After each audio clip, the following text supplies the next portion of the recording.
एक बार हंस और हंसनी दोनों हरिद्वार के सुरम्य वातावरण से भटकते हुए उजड़े हुए रेगिस्तान इलाके में आ गए। हंसनी ने हंस से कहा, ये किस उजड़े इलाके में आ गए? यहाँ तो न जल है, न जंगल है और ना ही ठंडी हवाएं। यहाँ तो हमारा जीना मुश्किल हो जाएगा। भटकते भटकते शाम हो गई और हंस और हंसनी से कहा कि किसी तरह आज की रात यहाँ बिता लो, सुबह हम लोग हरिद्वार लौट चलेंगे। रात हुई। वो एक जिस पेड़ के नीचे हंस और हंसनी रुके हुए थे, उस पर एक उल्लू बैठा था।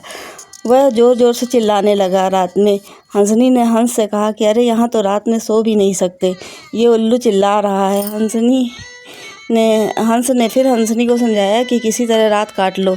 मुझे अब समझ में आ गया कि यहाँ यह इलाका उजड़ा और वीरान क्यों है। तो ऐसे में उल्लू जिस इलाके में रहेंगे वो उजड़ा और वीरान ही रहेगा। पेड़ पे बैठा उल्लू दोनों की बातें सुन रहा था।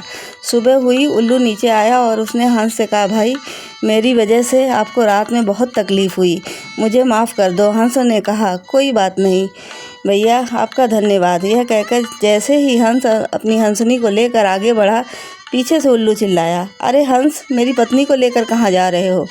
हंस चौंका। ये आपकी पत्नी? अरे भैया, हंसनी है, ये तो मेरी पत्नी है, मेरे साथ आई थी और मेरे साथ जा रही है। उल्लू ने कहा, खामोश रहो, ये मेरी पत्नी है। दोनों के बीच विवाद बढ़ गया। पूरे इलाके के लोग एकत्र हो गए। कई गांवों की जनता बैठी, पंचायत बुलाई गई। पंच लोग आ गए। बोले, भाई किस बात पे विवाद है? लोगों ने बताया कि हंस कह रहा है कि हंसनी उसकी पत्नी है और उल्लू कह रहा है कि हंसनी उसकी पत्नी है। लंबी बैठक और पंचायत के बाद पंच लोग किनारे आ गए और उन्होंने कहा, भाई बात तो सही है, यही है कि हंसनी हंस की पत्नी है, लेकिन ये हंस और हंसनी अभी थोड़ी देर में गांव से चले जाएंगे। हमारे बीच तो उल्लू को ही रहना है, इसलिए फ़ैसला उल्लू के हक़ में ही सुनाना चाहिए। फिर पंचों ने फ़ैसला सुनाया और कहा कि सारे तथ्यों और सबूतों की जांच के बाद पंचायत इस नतीजे पे पहुंची है कि हंसनी उल्लू की ही पत्नी है और हंस को तत्काल गांव छोड़ने का हुक्म दिया गया। इस पे हंस सुनकर बहुत हैरान हो गया और रोने चीखने लगा और पंचायत को गलत फैसला सुनाया। यह कहने लगा, उल्लू ने मेरी पत्नी ले ली। रोते चीखते जब हंस आगे बढ़ने लगा तो उल्लू ने पीछे से आवाज़ लगाई, ए मित्र हंस, रुको। हंस ने रोते हुए कहा कि भैया अब क्या लो करोगे?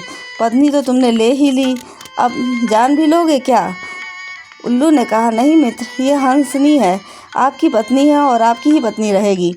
लेकिन कल रात जब मैं चिल्ला रहा था तब तुम अपनी पत्नी से कहा था कि यह इलाका उजड़ा और वीरान इसलिए है क्योंकि यहाँ उल्लू रहता है। मित्र, ये इलाका उजड़ा और वीरान इसलिए नहीं है कि यहाँ उल्लू रहता है, बल्कि यह इलाका उजड़ा और वीरान इसलिए है क्योंकि यहाँ पर ऐसे पंच रहते हैं जो उल्लुओं के हक़ में फ़ैसला सुनाते हैं।